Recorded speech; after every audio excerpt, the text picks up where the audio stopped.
Do you ever think about how games manage content? Unlock requirements, monetization, availability, the limits placed on what you can and cannot access. It shapes how you play and what you get to experience. This is best seen in live service games like Overwatch, World of Warcraft, Deep Rock Galactic, and Team Fortress 2.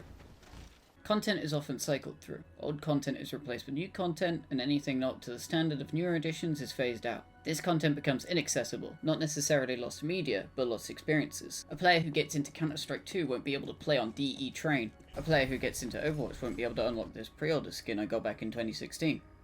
Look, we all make mistakes. This content isn't forgotten though. Every game under active development outside of the smallest of indies has a community, and every update to a live service game gets preserved through videos, screenshots, and forum posts. This has an effect on players new and old, and no game better showcases this than Fortnite. So what is Fortnite? It's a few things: mission-based tower defense, Hunger Games with 100 people, crafty survival Lego sandbox, the only racing game that isn't going to be removed from sale after a year, literally just Guitar Hero, a bajillion custom-made levels by users, a bit like Roblox. But that doesn't matter right now. What you need to know about is the system that it's all built around. Unlockable cosmetics, playable characters, backpacks, melee weapons, weapon wraps, and emotes that you can enjoy yourself and show off to your friends. It's the only real progression you can get that carries between every game mode. They can be gamed through completing quests, buying through the item shop, or progressing through the battle pass. Quests are completed through gameplay, while the item shop offers a small selection of items for sale every day, and the battle pass is progressed using experience points, which you earn by doing pretty much anything. The other focus of the game is the live service aspect. The game's content is constantly updating. The main game mode, Battle Royale, takes place on a large island that changes gradually with every update. Quests are added and removed as time passes, and every few months the game switches to a new season, overhauling the game with a large change to the map, a selection of weapons, updates to the game's mechanics, and a new battle pass. You see, while content in the item shop is rotated in and out based on a selection of cosmetics that can come back at any time, and cosmetics tied to the quests or promotions come back on rare occasions, battle pass items have only ever been available through their respective battle pass, and once a battle pass is switched out at the end of the season, those cosmetics are rendered completely unobtainable. As time has passed, some players have voiced their annoyance at not being able to unlock these cosmetics, while others have used these very same cosmetics to show off their status as a legacy player, and reject the idea of that being taken away from them. So what if they were obtainable again? Well, people online wouldn't keep asking for them for starters. There's a lot of aspects to this situation that nobody ever acknowledges. Problems that, at first, make any attempt at bringing back old content look like a fool's errand, but issues with the current system make scrapping it look like the only path forward. Of course, with Fortnite being a massive financial and cultural success, the Battle Pass system has no doubt contributed to that. So, why did it work in the first place? As a free-to-play game, the aim of Fortnite's early experience is to get the player comfortable enough to spend money. Some games do this by frustrating the player with timers or giving the option to pay to win once they've already realised the game is enjoyable, but Fortnite goes for offering you a deal you can't refuse. The Battle Pass has free and premium reward tiers, and it doesn't take long for the player to earn enough experience points to unlock rewards from both. Nobody likes wasted effort, so the player feels the urge to buy in, with this urge growing as they earn more rewards. This is made even more enticing by the offer the Battle Pass provides. The premium tier costs 950 V-Bucks, the game's digital currency, which comes out around £7. In the ever-cycling item shop, a single emote can cost over half that, and a single character will often cost more than the Battle Pass itself. By contrast, the Battle Pass offers around 100 items of varying types, with the only requirement being that the player needs to play the game to earn them. The player can also earn the cost of the Battle Pass back, and then some as they progress, allowing them to not just afford the Battle Pass for the next season, but also buy cosmetics in the item shop too. This works twofold. Players see the currency as less valuable as it was given to them for free, and are more likely to buy from the item shop with it rather than save, while more reserved players will be able to continue buying the Battle Pass from a single purchase. A player in 2017 could have bought access to the first Battle Pass for the price of a McDonald's and have gotten every Battle Pass since paid for from that one purchase. The free tier also offers a small amount of this currency for free, so a player could unlock the premium tier for free after playing for around 3 seasons, or 8-ish months. It's not surprising that for many players this is their first purchase, because this is the exact reason it exists. Once you pass that mental barrier that prevents you from putting actual money into the game, you become a prime candidate for further spending. Once players have bought in, the purpose flips. While players may have paid to get the most out of the rewards they have earned from playing the game naturally, the game now encourages players to play more to get the most out of their purchase. Soon players reach the point where they're thinking, if I quit now, all the time and money I put in will go to waste. I'm not too familiar with the feeling myself. The games I enjoy shut down far before I can reach that point. Wait, no, I forgot Overwatch exists, never mind. This is the sunk cost fallacy digging its nails into your psyche. And this is where the time limited nature of the Battle Pass comes into play. If you want to get the most out of your purchase and unlock every reward, you need to complete the Battle Pass before the season ends. At the end of the season, the current Battle Pass is replaced with a new one, and you are no longer able to progress through the one you had before. This puts players on a timer, making sure nobody who wants those rewards takes a break for too long and loses interest in the game. This isn't just limited to the Battle Pass. Fortnite as an ecosystem is obsessed with the fear of missing out. Item shop offers expire, quests expire, gameplay changes expire, the Battle Pass expires. It's overwhelming by design, to make sure that you're always paying attention to the game and keeping track of every single update. If players want an item only available through the item shop, they'll check the item shop daily for if it returns, and it soon becomes a routine. If a player has a specific reward in mind, they'll push through to reach it before the deadline hits, even playing when they don't necessarily feel like it. You stay invested, and you keep playing. The more you play, the more likely you are to spend more money, and soon, you start to be more lenient with your purchases. Sure, it's £8 for a single character, but you've put hundreds of hours into this game. That makes it worth it, right? These small purchases build up over time, and you soon find yourself spending more than it costs to pre-order a brand new game without even realizing. Even with this pressure, some players won't be able to complete the Battle Pass, and the game knows this. Levels in the Battle Pass can be purchased, with buying every level costing 15,000 V-Bucks, or around £70. That might sound like an insane amount, but if you've been playing the game for the 7 years it has existed, and you don't want to miss out on getting those rewards before they disappear into the ether, you might consider it, especially if you only need to buy a few levels to get that one reward you want. As a player, I like this system. Built around gameplay that stays fresh due to its versatile nature, making no two matches play the same, and accompanied by constant updates, the progression the Battle Pass system provides adds an extra motivation to play. You're not just playing another match, you're working towards a goal and getting rewarded for persistence even if you don't win.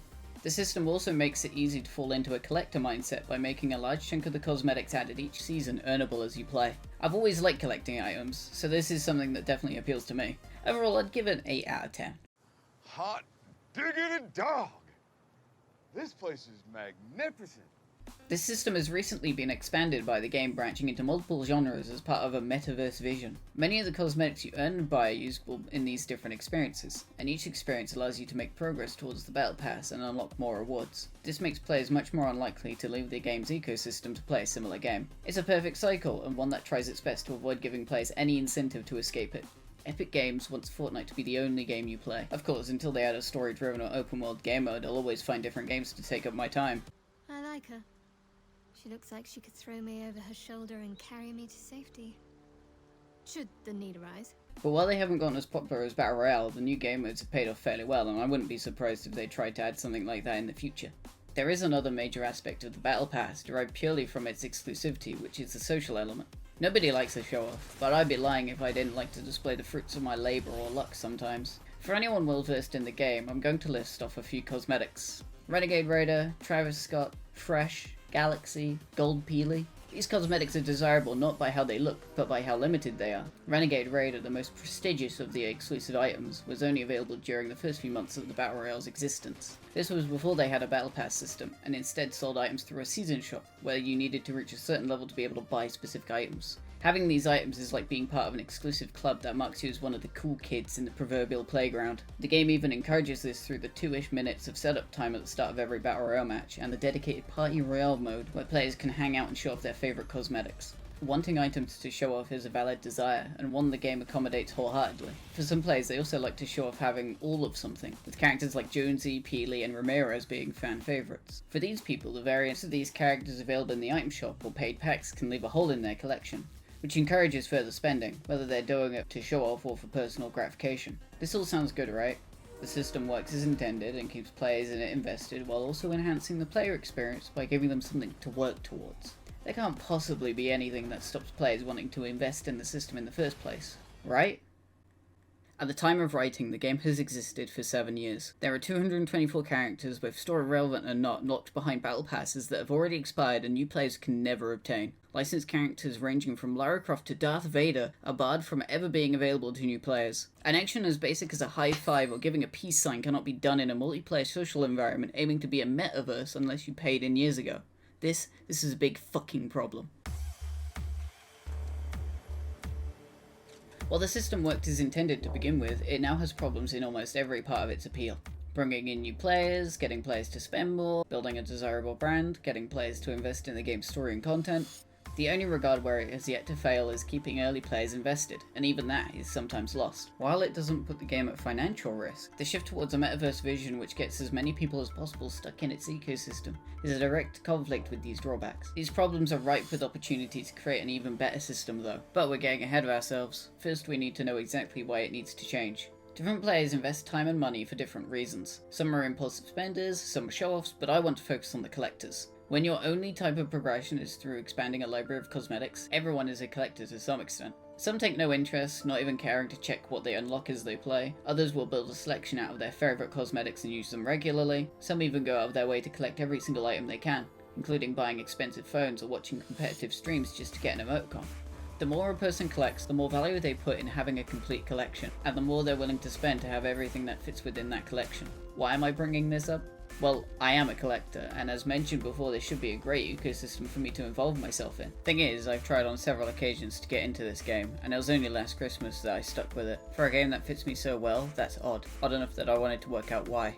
I first played the game with a friend in 2017, just after the release of Battle Royale. I found the game fun, but at the time it didn't have cosmetics, and instead randomly selected who you played as every match.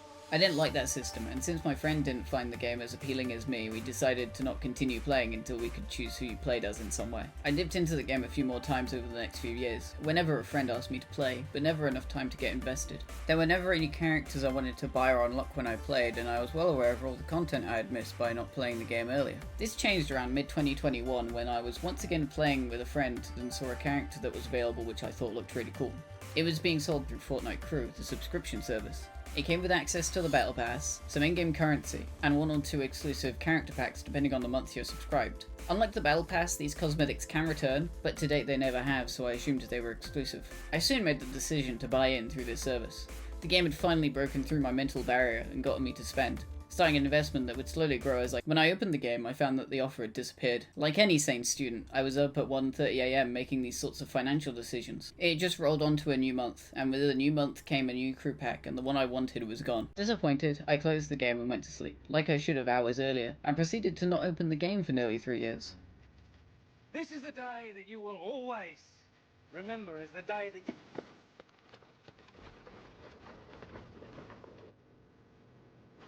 Last Christmas, one of my friends got me to play right at the start of a new season, and that eventually led to me getting invested. Although I had built up enough resistance to the idea that it took over a month of regular play for me to finally pay in. Sure, I'm playing now, but that's still 3 years of lost income for the company. Even more so if you consider that I may have started playing before if I was given a way to buy or unlock cosmetics I had missed. This isn't just my personal experience, this is the inherent experience of new players just because of how a multiplayer game works. A new player may see hundreds of cosmetics through their opponents, who they also get to hang out with at the start of each match. They'll eventually see something they want, look it up, and find out that it's not been available since 2018 and everyone says it'll never be available ever again. It's unwelcoming, and there's basically no way a new player can avoid this. Didn't know the game existed? Too bad. What are you gonna do, time travel?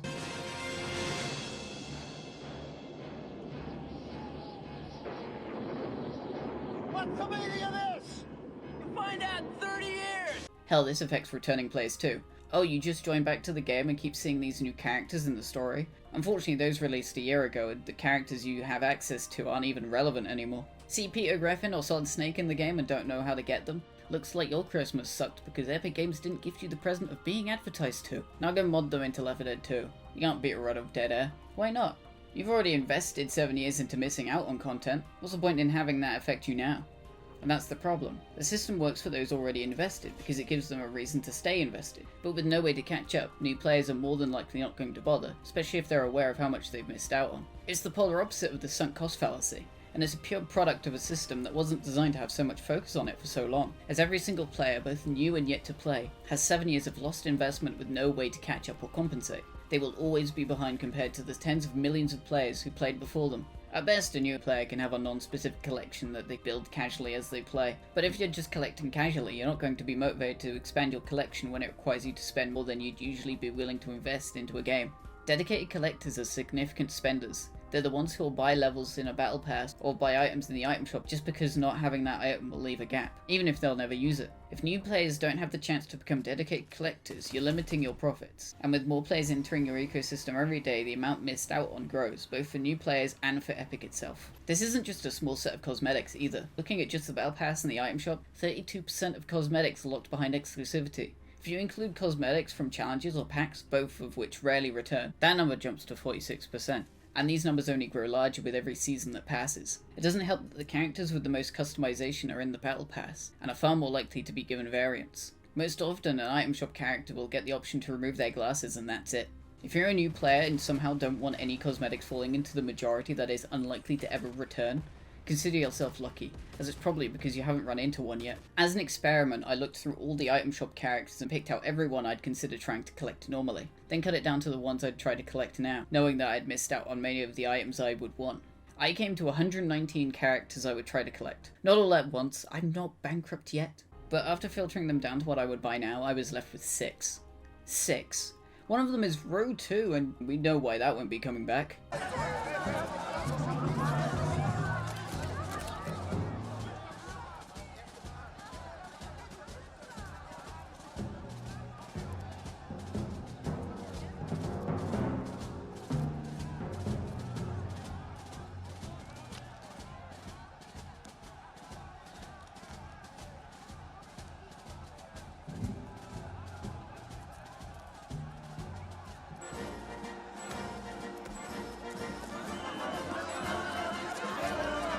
Sure, some players are going to get a variant of a character to compensate for the fact that they can't get the original, but the collectors, they'll see these cosmetics they can't get and they decide it's not worth bothering.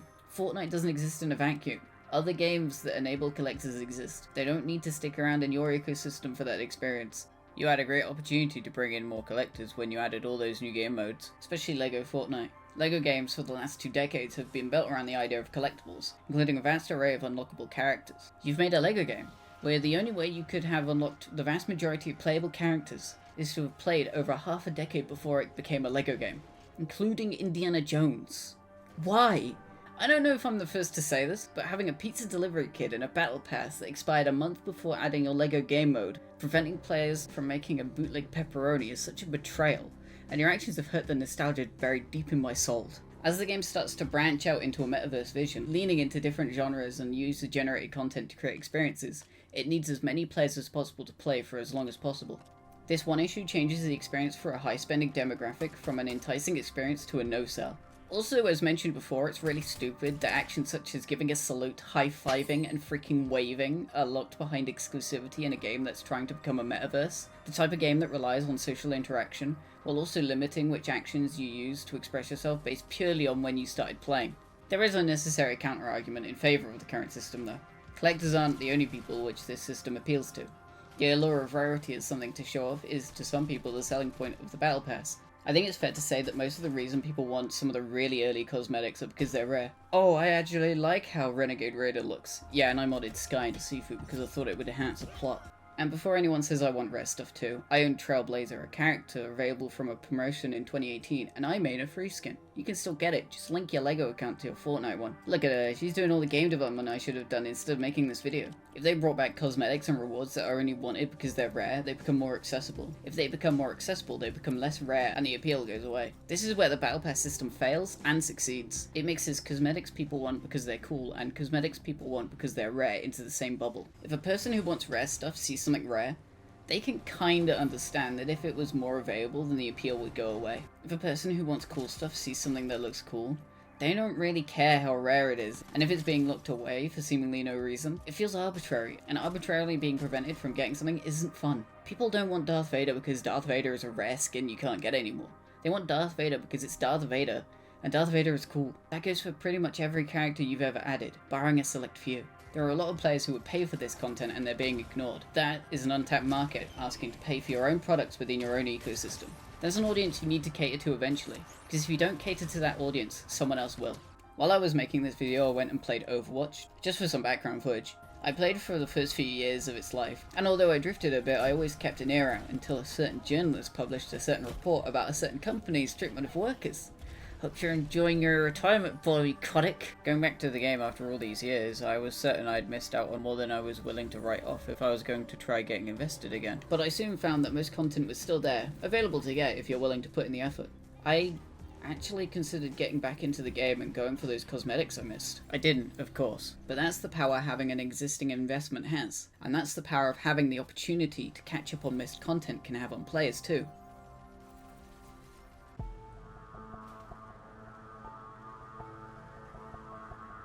I can understand that the go-to for solving this issue is to throw out variants for characters people really want, since it helps quell demand while also getting sales from people who already own the original.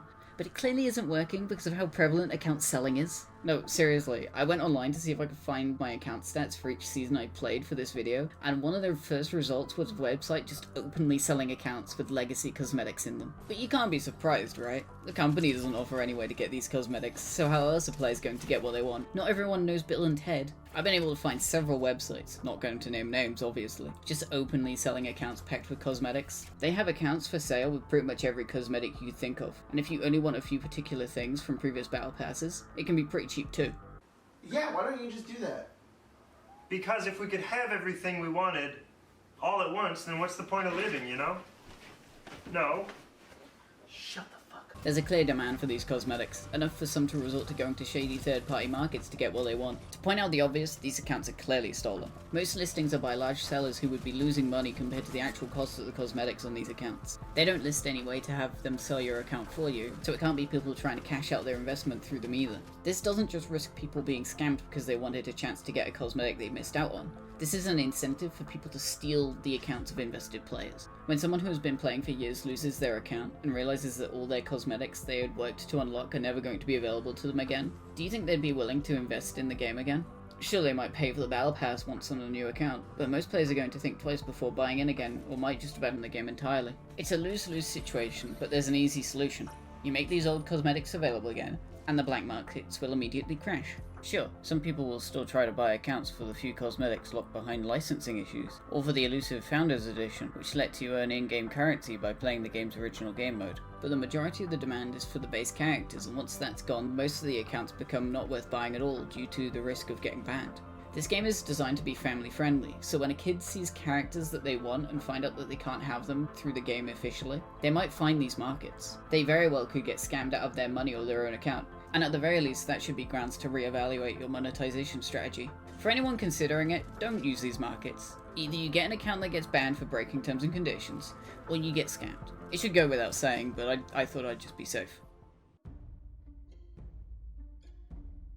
Fortnite may be the home of the ultimate showdown of Ultimate Destiny, but it has its own identity that everything is built around. This identity is shown through the game's theming, characterization, and art style. This is part of the game's appeal to the majority of potential players, and this appeal seems to be pretty widespread seeing how popular the game has become. At the core are many identifiable aspects of the game experience. Tilted towers, all those stupid dances, the banana guy. Cultural, these are things that are recognizable, and if a brand is recognizable, it's much easier to appeal to new players. Thing is, the game is designed around cycling content constantly. Locations are switched in and out of the game world. Notable characters, most of which are found in the Battle Pass, are made unavailable after every season ends. Quests and events tied to the game's story are limited to a few weeks of availability, sometimes only being available if you're around in the moments they're active. Popular choices are given the opportunity to return, such as locations being brought back, and characters getting more widely available variants, but for the most part none of these elements are given a second chance. Having content constantly change is part of the game's appeal, a way of keeping it fresh, but if what a player finds appealing is removed, the appeal itself is removed. If that appeal and recognition was only available before a player started playing, that's a game experience that no longer exists, and they can't consider trying it out.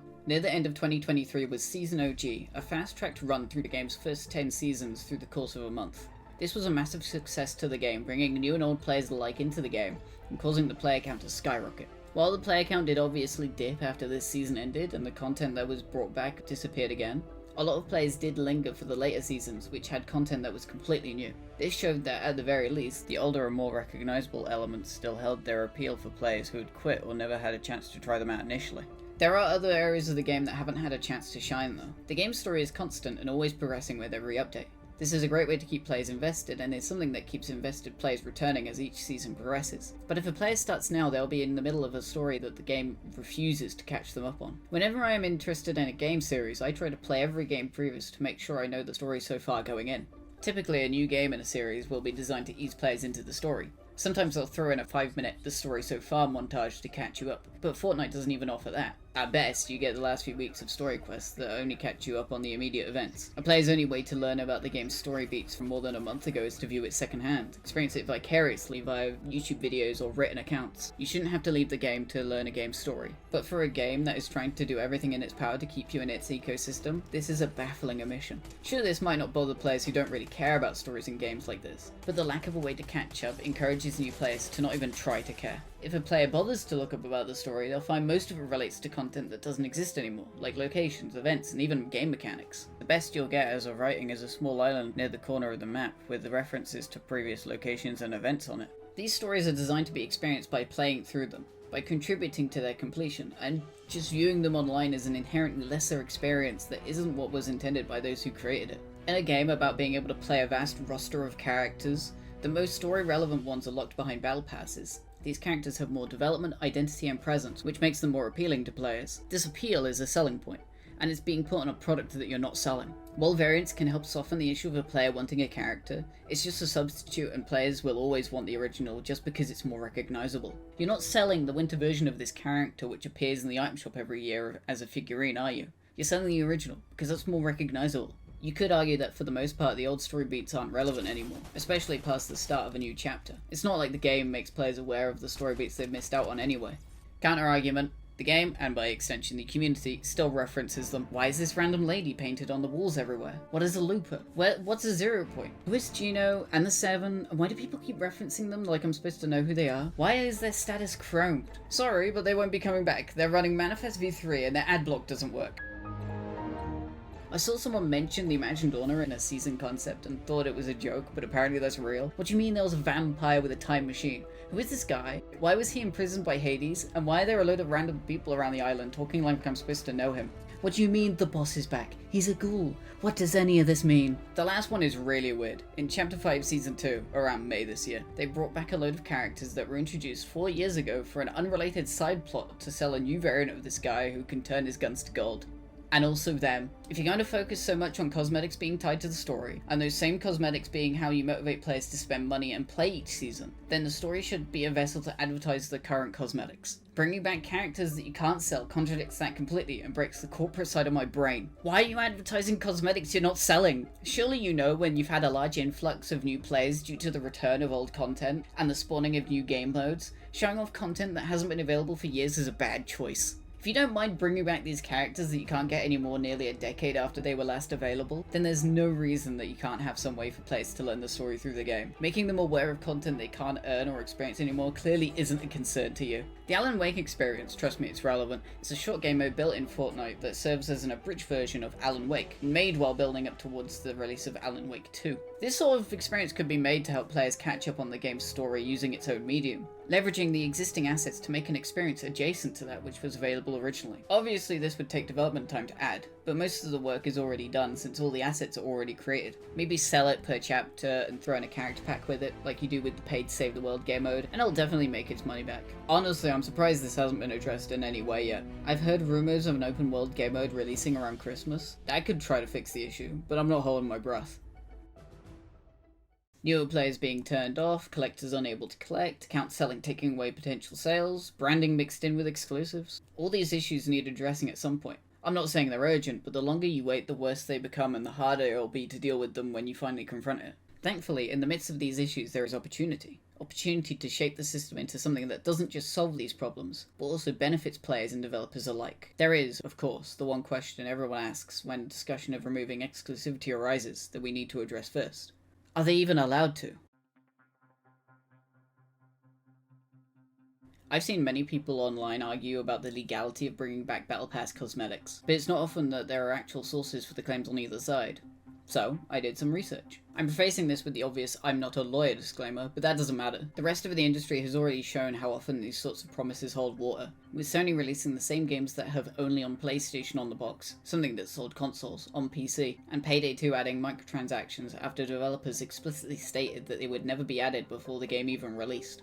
In their terms and conditions, you know, the stuff you don't read but still agree to, Epic Games states that you don't own your in-game items don't hold real-world value, and access to these items can be removed at any time. Also, you agree to arbitrate, aka don't sue them, unless your losses are over $10,000. It doesn't mention exclusivity or availability, but seeing as what you have is legally worthless, very few people are going to even be able to sue. That's assuming it's enforceable, which it probably is. That should be the end of the conversation, but that doesn't stop customers justifiably getting annoyed when you break promises. Sony found that revoking that exclusivity didn't have a tangible effect on the vast majority of players, and opened themselves up to a new market. While Payday 2 gained money in the short term but lost customers, and the microtransactions were eventually removed after a changing of the guard at the studio. Of course, we need to know what these promises are. I've heard the common argument: they've always been explicitly exclusive and have been labelled as such in the advertising, developer logs, and the game's FAQ. If they were going to bring back these old cosmetics, they'd have to break that promise. Nobody disputes this take anywhere I can find, but nobody provides actual sources either. So I did some digging for some actual quotes, and you're not going to believe what I found. There's two main sources for comments on the availability of Battle Pass items: official advertising and frequently asked questions pages. While sometimes mentioned online, I can't find any developer interviews that mention Battle Pass exclusivity. Using the Wayback Machine, we can see what was written on any of the relevant pages during the time any Battle Pass was active. To make this a bit easier to understand, I've made an easy to read diagram which I'll fill in as we go along. Let's start with Chapter 1, which lasted from 2017 to 2019 and had 10 seasons. Season 2 onwards, they added a dedicated page for the Battle Pass on the website, with Seasons 4 through 10 using the phrase exclusive rewards when talking about Battle Pass cosmetics. Before this point, the word exclusive isn't used in advertising for the Battle Pass. An in-game FAQ for the Battle Pass was available up until Chapter 2, although I can't find a date for its addition, so I'll assume it was there from day one. The only evidence for its existence I could find is this post about it being removed from the start of Chapter 2. It states the exclusive cosmetic items you earn from the Battle Pass are yours to keep forever and will not be obtainable again. The FAQ on the site at the time seems to have most of the same questions, but doesn't include this one. If there were going to be legal issues, it'd be here. This statement was buried on a long list of support questions though, so you could argue that most people buying the Battle Pass wouldn't have seen this declaration. Plus a lot of other sections of the FAQ have changed over time, including this one. Starting with Chapter 2, we have a complete 180 on how Battle Passes are described. The Battle Pass page no longer mentions exclusivity at all, and never will again outside of advertising Fortnite Crew, their subscription service. The in-game FAQ is removed completely, and since the website FAQ doesn't mention anything about Battle Pass rewards, there isn't anywhere that describes Battle Pass rewards as having limited availability in any way. While not explicitly non-exclusive, there is no promise made around this time that these cosmetics can't come back at all. This means nearly all content available from Battle Passes through to Chapter 2 Season 1 to Chapter 2 Season 6 were never advertised as exclusive or restricted in terms of availability at all. And I feel like I must be missing something, because this can't be right. Advertising, social media, devlogs, even the FAQ, not a single mention of exclusivity during this time period. People would have noticed, right? Did people just assume they were exclusive because they hadn't been brought back yet? It's the best of both worlds for the company, I suppose. All the social benefits of content being assumed to be exclusive, and none of the possible legal recourse if they disprove that assumption. Players familiar with these battle passes may notice 3 characters are missing though. Collaborations are the bread and butter of the game. Chapter 2 Season 2 saw the addition of licensed characters to the battle pass in the form of secret rewards, which are usually earned through quests separate to the main battle pass track. In fact, here's all the now unobtainable characters they've added this way, in order: Deadpool, Aquaman, Storm, Groot, Wolverine, Iron Man, She-Hulk, Mystique, Thor, Doctor Doom, The Mandalorian, Predator, Raven, Lara Croft, Neymar Jr. Wait, that's just a guy. Superman, Rick Sanchez, Carnage, Spider-Man, Dwayne Johnson, Doctor Strange, Prowler, Darth Vader. Why would you, Indiana Jones, you put them in the same battle pass? Spider-Gwen, Brie Larson, Geralt of Rivia, Doomslayer, Eren Yeager, Optimus Prime, Ahsoka Tano, Kaylee Lamb, Peter Griffin, Solid Snake, Korra, the T-60 Power Armor from Fallout, and Magneto. Damn, it'd suck if you like any of these characters and don't have them already. Some of them have been advertised in social media with images labeling them as Battle Pass exclusive, and during this period that includes Deadpool, Predator, and Neymar Jr. These are the only characters during this period with any sort of limitation placed on them, and that can be avoided by simply selling the Battle Pass in its entirety, since they'd still be exclusive to the Battle Pass, or by selling everything else in the Battle Pass separately. Since they're secret rewards, they could easily be removed for new buyers if need be. Starting with Chapter 2 Season 7, a support page describing how the Battle Pass works was overhauled to match with the new Battlestar system, which gives players more freedom with how they claim rewards. The page was added during Chapter 2 Season 3 but had barely anything on it. The important part is a section that states rewards from a Battle Pass can only be earned in that season, and will not be available in later seasons. Vague and still part of an ever-changing FAQ, but may still add a limitation to how cosmetics can return. This does match with how you can't make progress on the previous Battle Pass when a new season starts, but reads more as an advisory of how it currently works rather than a promise of it'll never come back. Around this time, Dwayne Johnson, Geralt of Rivia, Darth Vader, Ahsoka Tano, and KB Lame were advertised as Battle Pass exclusive, making them the only characters advertised this way during this period. I still can't believe you put Darth Vader in the Battle Pass. While the Battle Pass support page hasn't been updated since, the same phrasing was added to the general FAQ between Chapter 4 Season 3 and Chapter 4 Season 4. There's a 4-month gap in the archive, being the first time availability was mentioned here. Midway through Chapter 5 Season 1 it was updated to say, rewards from a Battle Pass can only be earned while that Battle Pass is active, and will not be available to earn later. Which is basically the same thing as before, but switches the season requirement for when the Battle Pass is active, possibly implying it could be reactivated. A few more licensed characters from this point get the exclusive advertising treatment, Solid Snake and Korra. That brings us to modern day and covers everything from Chapter 1 Season 1 to Chapter 5 Season 3. It's quite jarring how sparse information on this promise of exclusivity is, and I have no idea what to make of the year and a half of cosmetics sitting in the limbo of absolutely no comments on whether they're exclusive or not. Some of you might argue that any implication of exclusivity means that this content has always been intended to be exclusive, with no deviation whatsoever in the future. But in reality, they would have leveraged it as much as they could in all their advertising if they didn't think that leaving the door open for these cosmetics to return was worth more than the increase in sales that having such a promise in their advertising would give them. Almost as if to prove my point, while I was making this video, I opened Tom Clancy's Rainbow Six Siege, and the first screen I saw told me that the Battle Pass now had exclusive content in it. Nothing else. And I didn't even know it had a Battle Pass system. Of course, there's more to this than terms and conditions and advertising. There's one area we need to look at, and that's the item shop. The one place that has cosmetics that can take 1 day or 5 years to return. This is where things get a bit weird. Don't think this is damning enough? Think they'd have brought back these cosmetics by now if they didn't intend for them to be exclusive? Well, ignoring how they could see the exclusivity assumed by everyone as a benefit not worth disturbing yet, they already have. 21st of April 2018, the Boogie Down contest ends with 100 players being given Sparkle Specialist, a character from a Battle Pass available just 2 months prior. But that was a one-off. They wouldn't make any of that stuff available again, right? I mean, it's not like they would forget to make it so these items couldn't be listed for sale in the item shop by accident, right? 23rd of March 2021, the Wild Lobby track is accidentally listed in the item shop for sale and is later removed from sale. A vague statement is made on social media and everyone who purchased it is refunded. 2nd of August 2024, the Swim Free Lobby track is accidentally listed in the item shop for sale and is later removed from sale. Like before, a vague statement is made on social media and everyone who purchased it is refunded. 10th of August 2024, the Paradigm skin is accidentally listed in the item shop for sale and is later removed from... Wait, that isn't from a Battle Pass. Paradigm is a character sold through the item shop during late 2019, which was touted both in-game and through social media as exclusive and time-limited. Which is pretty extreme, seeing as they have never at any point described Battle Pass cosmetics as time-limited. Now in 2024 she's been put back up for sale. Just shy of an hour later she was removed from sale, and the usual statement is soon made about refunds and such. That's the end of it though, right? In a truly shocking turn of events, people who just bought it get to keep the character and original owners will get a new style, effectively just a recolor as compensation. I don't think I need to tell you that giving players a free paint job isn't going to be enough to compensate for the fact they sold an exclusive and time-limited item again, and wouldn't protect them from legal liability if they weren't allowed to resell it. People may have bought in-game currency to get this skin, but Epic Games could have easily refunded everyone who bought it while it was still on sale. Selling something accidentally is still selling something, and if you can't legally sell something, then you will recall and refund at your own expense, because you legally have to. They didn't do that, so if the exclusive and time-limited label in the goddamn shop listing isn't enough to prevent them selling items, not a single one of the vague statements used to describe the Battle Pass will stop them if they decide to sell these cosmetics again. Who really knows though? I'm writing this at 6 AM, about an hour after they made this statement about players being allowed to keep Paradigm. It's not like they'll make a major change to how the Battle Pass system works in a few hours and invalidate months of research, script writing and video editing. Foreshadowing is a literary device. Okay, system has good, system has bad, now let's fix it. It's an opportunity to make something better for both players and developers. Here's some considerations. Consideration number 1. The fix should enhance the user experience. Whatever the fix is, it should make the game better to play. You don't want to create more issues than you solve.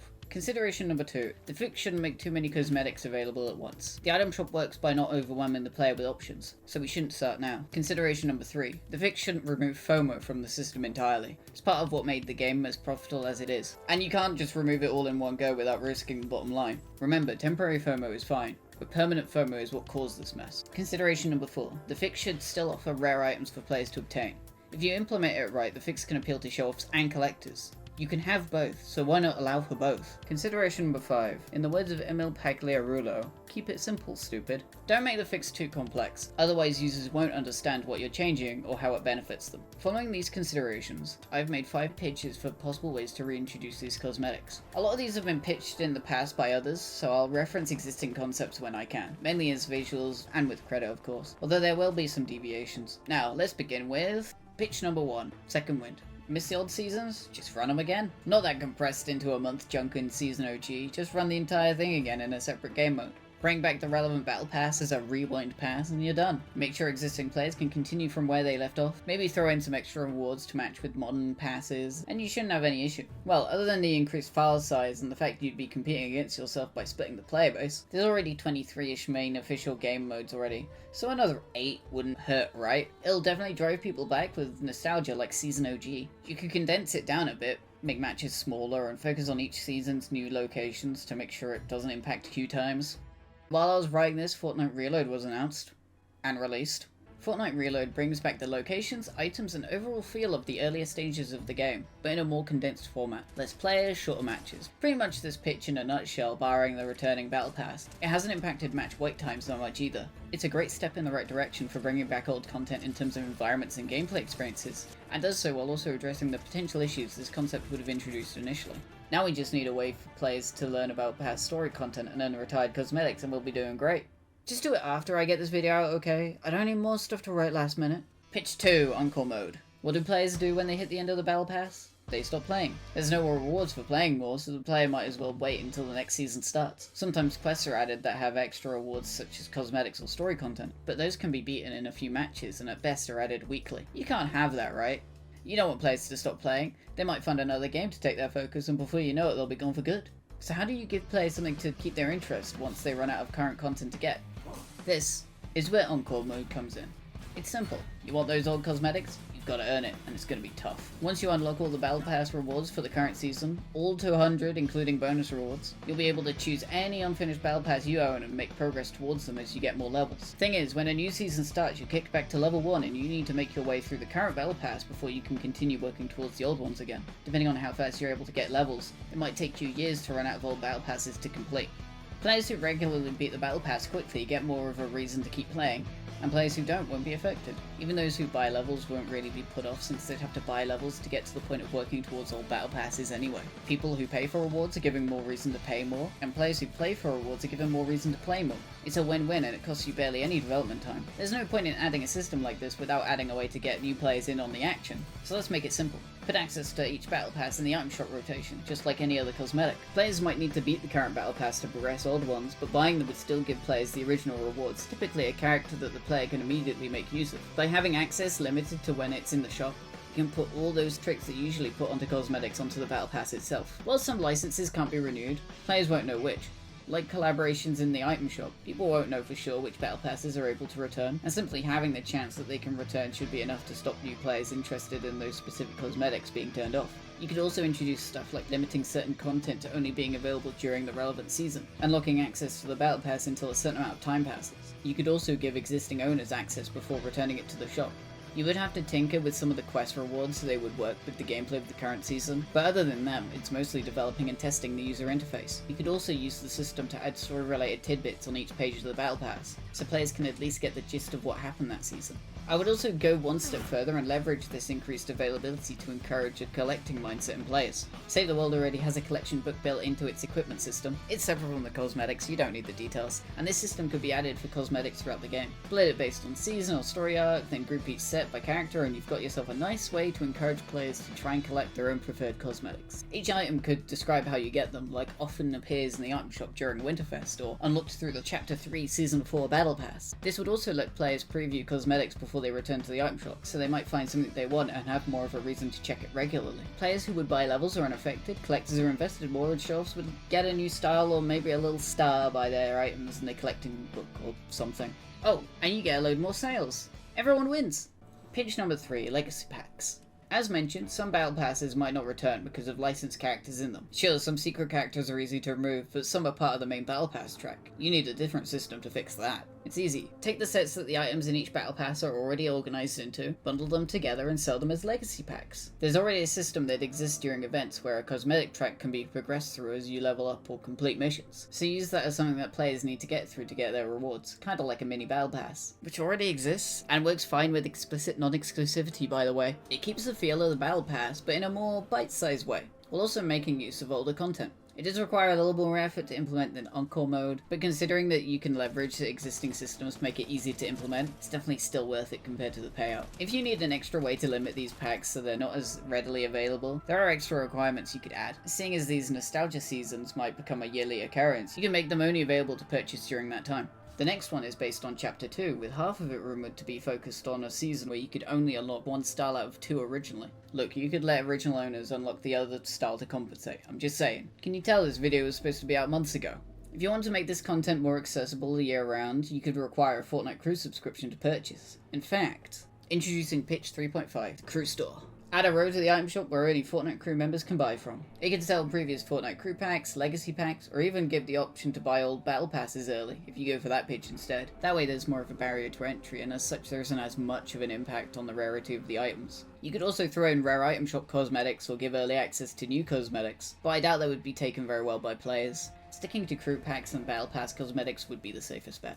Pitch number 4, how to get regulated. This is less of a pitch, more of an advisory. Trading, don't add it. Any sensible person working on the business side of this game should already know this. There are benefits. As a zero-sum exchange, it doesn't create more owners of skins. It just shuffles ownership around, making them no less rare than before, and collectors will pay a ton just to cover the transaction fees. But the vast majority of players have a long list of cosmetics they simply don't care about and would immediately sell. It's rare for a battle pass to completely appeal to a player, so you'd get players who bought in just for one set of cosmetics immediately pawning off the rest for easy returns. That benefits players, but completely destroys how the Battle Pass functions. You aren't supposed to find the entire Battle Pass appealing. It's supposed to cast a wide enough net that there'll at least be something that you'll find appealing. One of your competitors, Valve Software, might be making an insane amount off of its Steam marketplace from the transaction fees alone, especially for weapon skins in Counter-Strike and hats in Team Fortress 2. But just look at all the controversies they've gone through, and remember that you've built your game around being family-friendly and having mass market appeal, and you might see the main problem. Counter-Strike and Team Fortress can hide behind their PEGI ratings, Fortnite can't.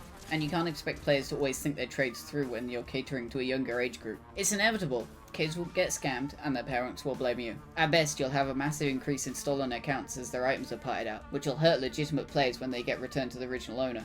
At worst, you get casinos. Pitch number 5, the exit plan. This is the lazy option. Put the old cosmetics in the item shop and sell it directly, like everything else. This completely breaks the whole buying levels side of the system and is likely to agitate a lot of old players, but it'll make you a ton of money in the short term. While not exclusive, Skull Trooper was sought after due to not returning for such a long time, and I imagine it sold like crazy when it came back, even if people don't really care about it at all anymore. It might not be the best way to take advantage of this system, even at a basic level. Sure, players would buy skins they really want, but I'd imagine bringing back the deal offered by the Battle Pass would make way more money in the long run, even if it costs more or doesn't have the return of in-game currency as you progress through it. Speaking personally, there's only 3 or 4 characters I'd get if they were all sold as typical item shop cosmetics, but if the Battle Pass itself was sold again, even at a higher price, probably buy most of them. It's called the exit plan because it's the sort of move that you'd make if you were planning on cashing out before abandoning the game. It destroys so many long-term incentives that it works to break the hold that a lot of the systems have over recurring players. In fact, this is such a bad idea that comparatively I'd argue it's better to just not bring back old content at all. Give me a second. What do you mean, look at the news?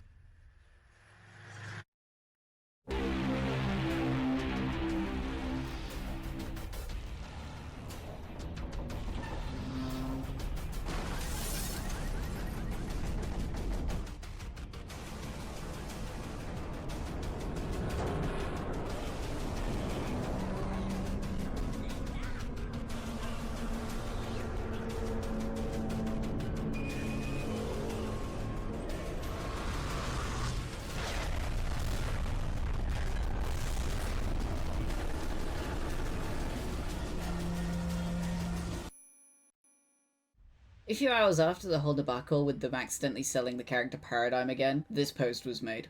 In short, future Battle Passes don't have exclusivity anymore. Battle Pass cosmetics can appear in the item shop 18 months after the Battle Pass stops being available. I've seen some people saying the whole Paradigm situation was the reason this exclusivity was going away, but really? That's just not the case. The season immediately after, Chapter 5 Season 4, is Marvel themed, and that's a ton of licensed characters they can't resell if they don't get rid of that exclusivity. No company makes a decision like that within a few hours anyway. At most it moved forward a week or two to take advantage of the outcry against the practice, which is a smart move. People reacted as you could expect, by not reading the actual post and assuming it applied to old Battle Pass content too, which it doesn't. Don't get me wrong, they don't mention old Battle Passes at all, and don't eliminate the possibility of this extending to them at a later date, but they do say future Battle Passes. Well, except for one page that does clarify that this specific change doesn't affect all Battle Passes, but it's hidden on a support page that, as of writing, I don't think anyone else has found. It's just stating the obvious. Changing exclusivity for all Battle Passes would be a new change, and did not, in fact, happen months ago. So what started off as a celebration soon turned to, this is great, now go further. Some people also complained, but I just didn't see that much of an outcry against the change.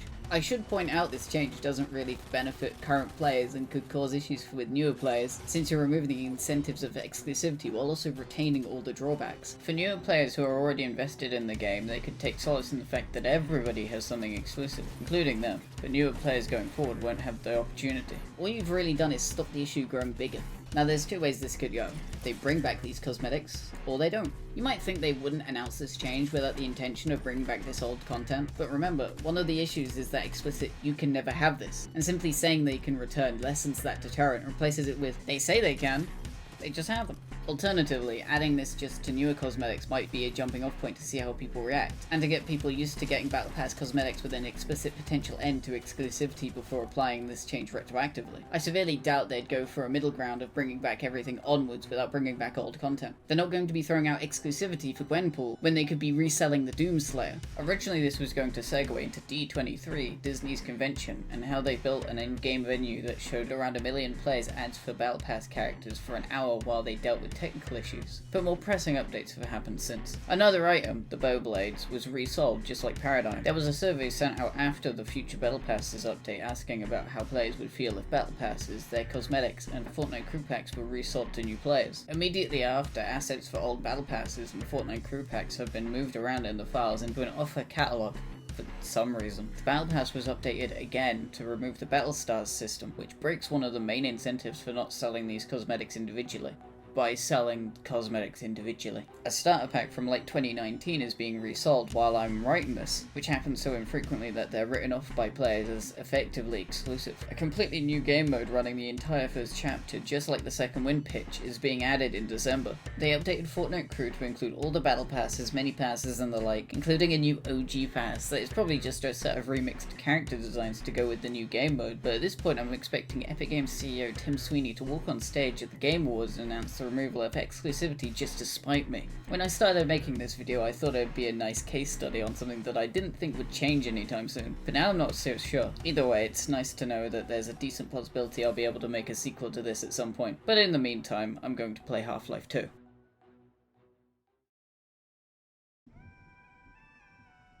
Would you believe me if I told you this video was supposed to be 15 to 20 minutes long originally? Clearly things have spiraled out of control a bit, and now we're here. Whether you were interested in this topic beforehand or wanted something to listen to while working on your own project or playing games, I'm glad you stuck around until the end. I thought I would burn out before finishing this video, but I'm actually pretty eager to move on to the next one. It'll be something less time sensitive though, and it won't be something that could be made redundant by a simple change in policy. I did have to cut a ton of content to make the video work, so if there's anything you think I should have mentioned, it might have ended up on the cutting room floor. I'll return to this topic if they do address the issue, but for now I think I've said my piece. Feel free to stick around for when I make more of these videos, or check out my other channel if you want something dumb to watch in the meantime. Let me know if you want stuff about different media, general game development, or just Fortnite. I promise the next video will take less time to make than this one. Oh, and since it won't happen, if I hit 25,000 subscribers, I'll theory craft a speedrun for every season of Fortnite or something.